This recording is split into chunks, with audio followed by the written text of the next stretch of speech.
Hello friends, it's Jenny Gaston, licensed professional counselor, and if you ever caught my last video on a difference between grandiose and vulnerable narcissists, you already know. Not all narcissism looks like that loud, flashy, look at me type. Some of it hides behind fake humility and quiet control. But today we're going to go deeper because let's be honest, some of these patterns didn't start with your ex-partner or even your parents. If you ever looked at your family tree and thought, wait a minute, this dysfunction runs deep. Buckle up because we're going to talk about how narcissistic personality traits get passed down from generation to generation. So let's break it down. What is generational trauma? I'm glad you asked. It's not just about what happened. It's about what was never healed. It's that unspoken rule, the emotional walls, the way people cope or don't. So if you're used to brushing things under the rug, maybe your mom never talked about feelings because her mother punished her for crying, or maybe your dad avoided conflict because in his house, disagreements meant getting yelled at or ignored for days. Over time, that silence becomes a family culture. And before you know it, you're repeating it, wondering why your relationships feel emotionally exhausting. So in order to deal with the issue, we have to pull it from the root. And here's the thing, narcissism loves this environment. When emotions aren't safe, people learn to survive by controlling, pleasing, or detaching. And before we talk about the origins, if you would like a bird's eye view, I encourage you to create a genogram, and I'll leave a link on how to do that. And for those who don't know, a genogram is like a detailed family tree that maps out not only the genealogical relationships, but also emotional, psychological, medical connection across multiple generation. It uses special symbols to show complex dynamics like relationship patterns, health issues, addiction, mental illness, and so forth. And this goes beyond the simple lineage shown in a traditional family tree. Back to narcissism. How does narcissism takes root in family generational patterns? Well, a narcissistic parent doesn't just appear out of nowhere.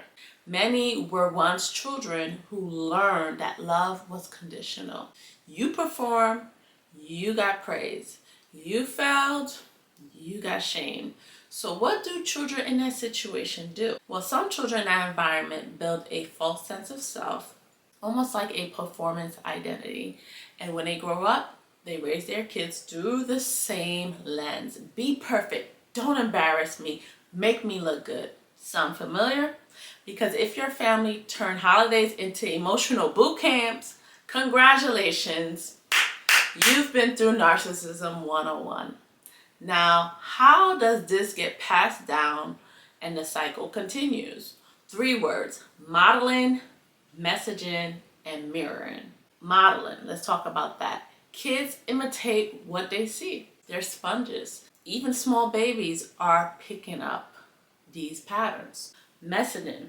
Kids internalize what they're told. Don't cry.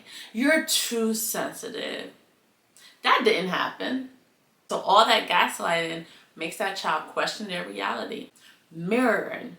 When a parent can emotionally reflect their child's feelings, the child learns to question their reality, as I mentioned. Over time, this creates adults who are either hyper independent or emotionally numb, or constantly seeking validation from others. And guess what? Those are the very traits that make someone vulnerable to narcissistic abuse later in life. So in a way, these children are groomed to expect this kind of treatment. Generational trauma doesn't just repeat, it recruits. Now let's talk about the invisible family roles. But before we do so, if you haven't already done so, what you waiting for? Subscribe, right? It's a lot we're talking about. It's heavy. How are we feeling? This is my feeling pillow. Okay, check in with yourself. Now, going back to family roles. In these families, roles start to form early. You might have the golden child, the one who can't do no wrong. Then you have the scapegoat, the one who gets blamed for everything, like the black sheep. And if you want to go deeper into these roles and dynamics, make sure to subscribe, like I said, because the next video we're going to break down the golden child versus the scapegoat roles in these family. And trust me, you don't want to miss it. Here's where the work begins. You can't heal from what you don't name. That's why education is powerful, because when you can see the pattern, you can interrupt it and say, you know what? It stops with me. Somebody has to say that. And honestly, that can be a heavy burden to carry. That's why I'm going to hook you up with some tools. If you want a great read on this, check out Dr. Ramani's book, It's Not You, How to Heal from Narcissistic Abuse. That book is a game changer for understanding why you felt blamed for the dysfunction and how to start detaching and healing. And if you're looking for a community, join my Facebook group, No Contact Narc Chronicles, Surviving NPD.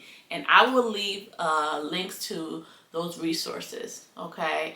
It's a safe space for survivors to share, learn, and support one another as we heal from these cycles.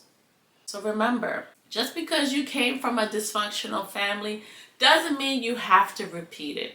Healing might not be instant, but every boundary, every therapy session, every moment of self-awareness, that's you cutting ties and breaking the cycle.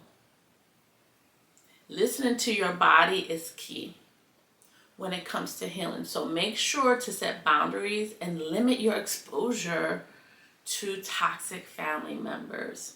Spend time with others who pour into you. Listen to music. Spend time in nature. Self-care, like treating yourself, is so important. And I love treating myself to butters like Sincere Naturals. Okay, I'll leave a link to that, especially as if you're in the Northeast and it's getting cold.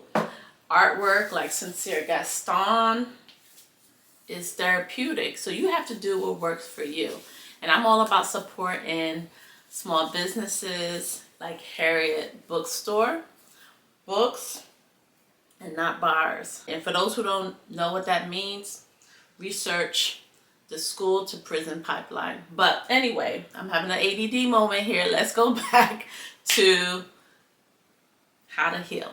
Journaling is a great way to process, and I will leave a link with some cognitive behavioral therapy prompts that can help you, and it's proven by research to be effective.